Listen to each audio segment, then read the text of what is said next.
لیکن نظام انصاف انہوں نے آٹو پہ چلا دیا ہے، اور وفاقی آئینی عدالت اور اسلام آباد ہائی کورٹ بھی چوتھے دن پھر بند رہے گا۔ لیکن جن ملکوں کی یہ لڑائی ہو رہی ہے نا، یا جو ممالک یہ جنگ لڑ رہے ہیں، اسرائیل میں عدالتیں کام کر رہی ہیں، آپ چیک کر لیں، بالکل کام کر رہی ہیں۔ ایران میں عدالتیں کام کر رہی ہیں، آپ چیک کر لیں، بالکل کام کر رہی ہیں۔ سعودی عرب میں، UAE میں، یہاں پہ بہت حملے ہوئے، بہت بڑے پیمانے پہ یہاں پہ میزائل اور ڈرون گئے، یہاں پہ عدالتیں کام کر رہی ہیں۔ تو بحرین میں بھی کر رہی ہیں، قطر میں بھی کر رہی ہیں، یہاں پہ بھی کر رہی ہیں۔ امریکہ جو اس لڑائی میں سب سے زیادہ ہتھیار چلا چکا ہے، کیا وہاں پہ عدالتیں کام کر رہی ہیں؟ تو بالکل امریکہ میں بھی عدالتیں کام کر رہی ہیں۔ اور اگر کسی ملک میں عدالتیں کام نہیں کر رہی تو وہ پاکستان ہے۔ آپ اندازہ کیجئے کہ جو ممالک لڑائی میں براہ راست اترے ہوئے ہیں، جن ممالک میں دھماکے ہو رہے ہیں، جو ممالک میزائل چلا رہے ہیں، جو ممالک تباہی کا شکار ہو چکے ہیں، ان ممالک میں عدالتیں کام کر رہی ہیں۔ اور ایک ملک جو ایک ٹیبل کے اوپر بٹھا کر مذاکرات کروانا چاہتا ہے اور ابھی مذاکرات کار پہنچی بھی نہیں، وہاں پہ لگ بھگ ایک ہفتہ ہونے والا عدالتیں بند ہیں۔ یعنی یہ کس طرح کا انصاف ہے؟ یہ کس طرح کا قانون ہے اس ملک میں؟ مجھے اچھی طرح یاد آ گیا ایک برطانوی وزیر اعظم چرچل کا ایک سٹیٹمنٹ تھا، جب بہت برے حالات تھے نا جنگ عظیم میں، تو اس نے پوچھا اپنے لوگوں سے کہ کیا ہماری عدالتیں انصاف دے رہی ہیں؟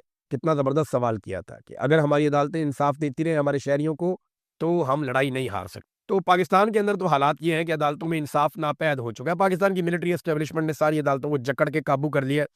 اب عدالت نام کی چیز تو پاکستان میں رہی کوئی نہیں۔ ناظرین، کچھ بڑی اہم خبریں میں نے آپ کو دینی ہے اس میں۔ ایک تو یہ ہے کہ ناکہ بندی کے باوجود اب تک ایسوسیٹڈ پریس، یہ ایک بہت بڑی ایجنسی ہے، نیوز ایجنسی، اور انٹرنیشنل لیول کی ہے، اس نے یہ دعویٰ کیا کہ ناکہ بندی سے لے کر اب تک 10 ملین بیرل تیل خلیج فارس سے باہر نکل۔ 2 سال سے عمران خان صاحب اندر ہے، گنڈا پور عمران خان کو نہیں چھڑوا پا رہے، لیکن وہ کہہ رہے ہیں جی میں کشمیر کو آزاد کرواؤں گا، اور اس کے لیے انہوں نے کہا جی ہم پختون جائیں گے اور جا کر کشمیر کو آزاد کروا لیں گے۔ پہلے عمران خان صاحب کو آزاد کروا لے پاکستان کی اسٹیبلشمنٹ سے، باقی کام آپ بعد میں کر لیجیے گا۔ لیکن علی امین گنڈا پور صاحب کو عمران خان صاحب نے کہا کہ اگر آپریشن نہیں رکوا سکتا تو استعفیٰ دے دے۔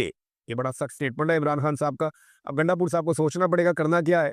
اس میں ایک اور بھی ناظرین چیز رپورٹ ہو رہی ہے، اور وہ ڈرون حملہ رپورٹ ہوا ہے لکی مروت میں۔ اب متضاد اطلاعات آ رہی ہیں، میں نے رابطہ کرنے کی کوشش کی ہے، چند صحافیوں سے میری بات ہوئی جو لکی مروت میں ہیں، ان تک میری ابھی ایکسیس نہیں ہے، اور ٹیلی فون کا بھی مسئلہ ہے، لوگ ڈسپلیس بھی ہوئے ہیں، جگہیں چھوڑی ہوئی ہیں، اپنے گھروں سے بھی لوگ نقل مکانی کر گئے ہیں بہت سارے۔ تو یہ جو ڈرون حملہ ہوا لکی مروت میں، یہ 2 ڈرون حملے رپورٹ ہو رہے ہیں۔ کچھ لوگ کہہ رہے ہیں 2 ڈرون حملے ہوئے، ایک شخص نے مجھے بتایا کہ 1 ڈرون حملہ ہوا اور 1 مارٹر گولہ جو ہے وہ پھٹا ہے۔ اب کنفرم کیا ہے یہ پتہ نہیں چل رہا، لیکن 5 سے 7 بچوں کی شہادت کی اطلاع آ رہی ہے۔ یہ چھوٹے معصوم بچے ہیں جو شہید ہوئے ہیں، اور 12 کے قریب بچے اور شہری جو ہیں وہ اس میں زخمی ہوئے ہیں۔ یہ انتہائی افسوسناک واقعہ ہے، اور سوشل میڈیا پہ ایک FIR بھی گردش کر رہی ہے، جس کے بارے میں پاکستان تحریک انصاف کے لوگ یہ کلیم کر رہے ہیں۔ امنہ بھٹہ صاحبہ اور 1-2 اور لوگ ہیں، عمران ملکہ صاحب ہیں، انہوں نے بھی، اور کچھ اور لوگوں نے یہ FIR جو ہے وہ سوشل میڈیا پہ لگائی اور یہ کلیم کیا کہ یہ ڈرون حملے کے خلاف۔ میں تو وہ پڑھ نہیں پا رہا، بہت ہی باریک لکھا ہوا ہے، سمجھ نہیں آ رہی، لیکن میں کنفرمیشن لے لوں گا، نیکسٹ ویلاگ میں آپ کو بتاؤں گا۔ لیکن یہ دعویٰ کیا جا رہا ہے کہ یہ خیبر پختونخوا کی حکومت کی جانب سے لکی مروت میں ڈرون حملے کے خلاف یہ FIR درج کی گئی ہے، اور اگر یہ FIR درج کی گئی ہے تو یہ اپنی نوعیت کی پاکستان میں پہلی FIR ہوگی جو ڈرون حملے کے بعد درج کی گئی ہوگی، کیونکہ اس سے پہلے کبھی بھی ڈرون حملے پہ FIR نہیں ہوئی۔ اور یہ بچے معصوم اگر آپ دیکھیں چھوٹے، تو یہ کس طرح شہید ہو جاتے ہیں؟ یعنی یہ بچے تو دہشت گرد نہیں ہیں، انہوں نے تو کبھی دہشت گردی کی بھی نہیں، نہ ان کا دہشت گردی سے کوئی تعلق ہے، نہ یہ کوئی دہشت گردی سے ان کا لینا دینا ہے۔ تو یہ بچے کیسے شہید ہو جاتے ہیں ڈرون حملوں کے اندر؟ مارٹر گولے بچوں پہ جا کر کیسے پھٹ جاتے ہیں؟ یہ بار بار اس طرح کے انسیڈنٹ ہو رہے ہیں، اور اس طرح کے واقعات سے نفرت بڑھتی ہے۔ باجوڑ میں جو کچھ ہوا، جو پبلک کا رد عمل آیا، اور پھر پاکستان کی ملٹری اسٹیبلشمنٹ کی غلط پالیسیوں کی وجہ سے فوج کے خلاف بھی نعرے لگ گئے، اور ایک نفرت کی فضا بن گئی، جو علی امین گنڈا پور صاحب نے بتائی بھی کہ وہ کیوں بنی اور لوگ کیوں نفرت کرتے ہیں۔ تو اب معاملہ یہ ہے کہ بچوں کی شہادت سے نفرت ہی پیدا ہوگی نا، جن لوگوں کے بچے شہید ہو جائیں گے، وہ پورا علاقہ وہ آپ کے بارے میں کیا سوچے گا؟ تو لگاتار اس طرح کے انسیڈنٹ ہو رہے ہیں، ایک FIR بھی رپورٹ ہو رہی ہے۔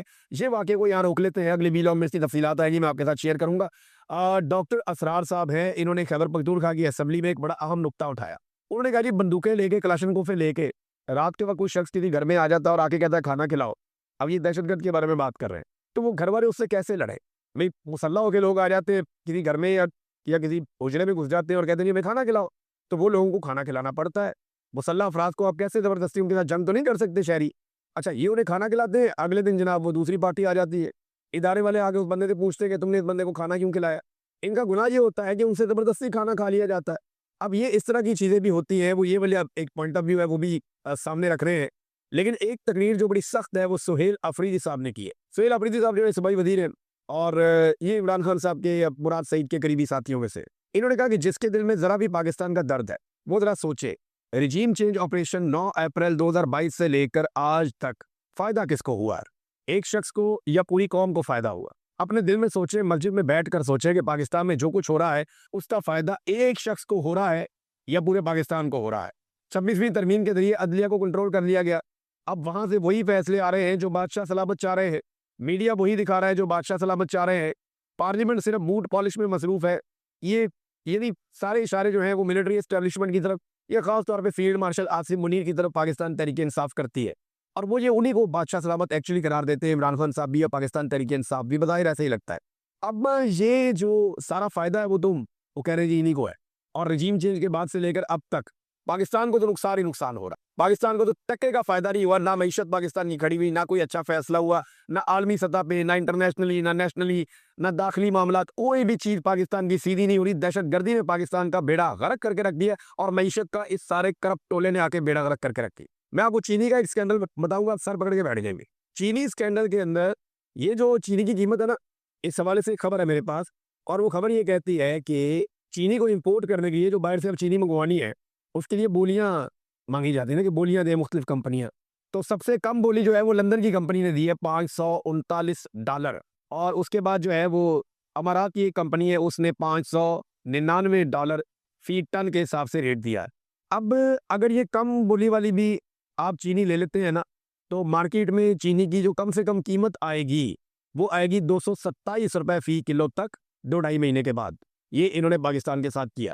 $80 کلو چینی جو ہے وہ بہت مہنگی تھی، اور یہ جو 227 یا $230 بیچیں گے وہ بہت سستی ہوگی۔ کیسے یہ بے شرم لوگ ہیں؟ یہ پہلے چینی کو 250-250 تک پہنچائیں گے، اور اس کے بعد اس کو واپس 150 سے 150 کے بیچ میں لا کر یہ کلیم کریں گے، 150 سے 200 کے بیچ میں لا کر جناب ہم نے چینی سستی کر دی ہے، دیکھیں ہم قوم کا کتنا درد ہے ہمارے اندر، یہ ایسے کریں گے۔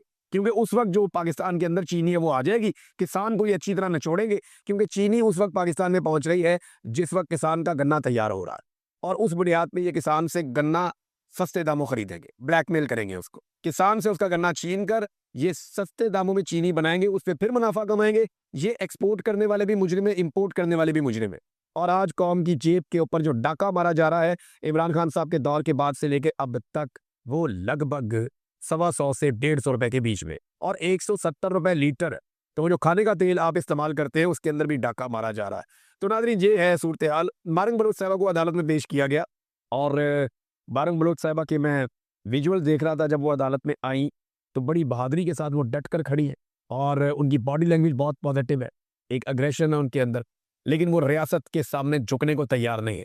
بڑی مضبوط خاتون ہے، اور انہیں سلام پیش کرنے کو دل کرتا ہے۔ اس کی وجہ یہ ہے کہ وہ اپنے لوگوں کے حق کے لیے آواز اٹھا رہی ہے۔ دیکھیں بہت ساری خرابیاں ہیں، بہت ساری دہشت گردی ہے، بہت سارے ایسے گروپ ہیں جن کے سامنے ریاست سرنڈر نہیں کر سکتی، لیکن جبری گمشدگیاں کوئی علاج نہیں۔ کسی کو جبری طور پہ لاپتہ کر دینا یہ کوئی سمجھداری والا کام نہیں ہے۔ آپ نے اگر کسی کو گرفتار کیا ہے تو قانون کے مطابق اس کو عدالت کے سامنے پیش کریں، اور عدالت کے ذریعے سے آپ اس کو سزا دلائیں تاکہ آئندہ کے لیے ایک مثال بنے۔ لیکن جبری طور پہ جب آپ کسی کو گمشدہ کرتے ہیں تو آپ ایک کی بجائے 10 مزید اپنے مخالفین پیدا کرتے ہیں، اور ریاست کی اس غلط پالیسی نے پورے بلوچستان میں آگ لگا رکھی ہے۔ اس وقت جو ہے مارک بلوچ صاحبہ ایک مزاحمت کا استعارہ بنی ہوئی ہے۔ انہوں نے کہا آپ اپنی جدوجہد کے ذریعے اپنے اس ملک کے قانون اور عدالتوں کو دنیا کے سامنے بے نقاب کر رہے ہیں۔ یہاں کوئی عدالت نہیں ہے، یہاں کوئی قانون نہیں ہے، یہ قانون اور عدالتیں اس لیے بنائی گئی ہیں تاکہ بلوچوں کی نسل کشی کی جا سکے اور ان کے وسائل لوٹے جا سکے۔ 15 دن کا مزید ریمانڈ دے دیا ہے جج نے۔ حالانکہ مارنگ بلوچ یہ بتا رہی تھی کہ ہمارا بار بار ریمانڈ دیا جاتا ہے، ہم سے تو تفتیشی آ کے ملے ہی نہیں۔ بھائی ریمانڈ دینے کا مطلب یہ ہے کہ تفتیشی آئے گا، آ